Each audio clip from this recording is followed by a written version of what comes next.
Thanks. I really appreciate you coming. So, in spite of the fact that no one brought their instruments, everyone ready to sing? It's a participatory kind of session. So, sort of split the session in half. We'll first start talking about developing your sense of rhythm, and I'm quite hopeful that whether or not you're a student or a teacher, these are things that you'll be able to apply in either situation. If you're a teacher, these are some exercises that I've done with students all the way from 5th grade to 12th grade, and I do it with my jazz ensemble at Ithaca College. And it's, I think, proven to be quite helpful. Of course, if you come to our concert tonight at 7:15, you can ask any of them whether they enjoy these exercises, because we do them as warm-ups almost every rehearsal. Okay, so we're just going to start doing it. Play first and tell you about it later. Okay, ready? So what we have here, a bunch of different rhythms, all in 4/4. Metronome click at 40. We're going to put it on beat 4. Come on in. There's chairs. Okay, so think for a moment.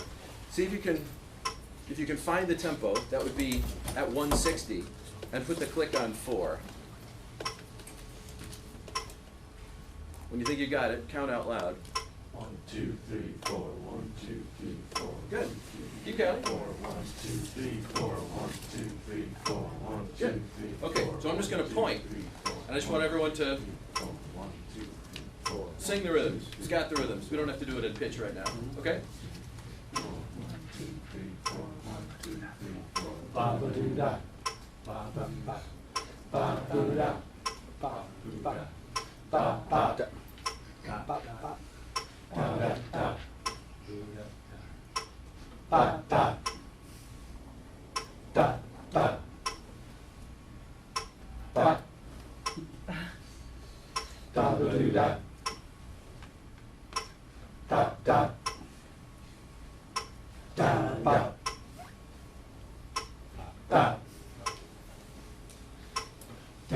Good. Everyone's got the right idea. So this is how. So what we're going to do is we're going to start ramping up the pace a little bit. You guys want to come sit down? There's some more chairs. Chairs over here. There's some chairs over here.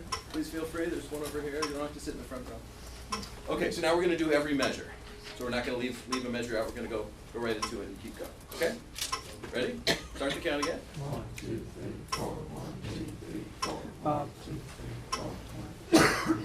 ba ba do da, ba da da, ba ba do da, da da, ga ba do da, ba da da, ga ba do da, ba da, ga ba do da, da da, da da, da da, da da, da da, da da, da da, da da,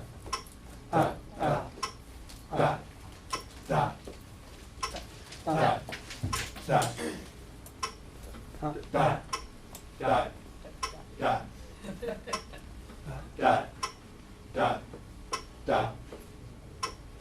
Da, da, da, da, da, da,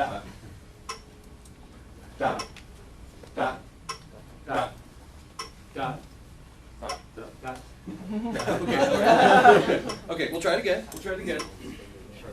While you're resting your brains for a moment, let me just explain what we're doing here. What we're doing here is we're trying to train our inner rhythms, our inner sense of pulse, our inner beat, right? In order for any sort of jazz ensemble, whether it's instrumental or whether it's vocal, to feel good, to have a good feeling sense of rhythm,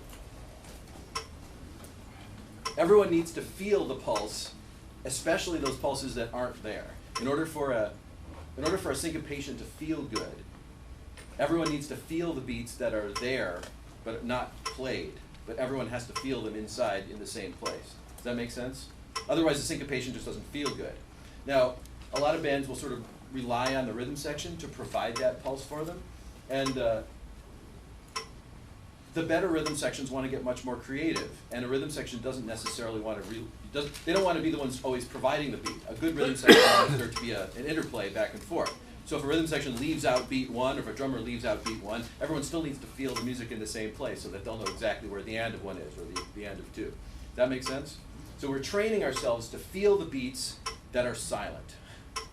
We're training ourselves to feel the beats that nobody is playing, so we all feel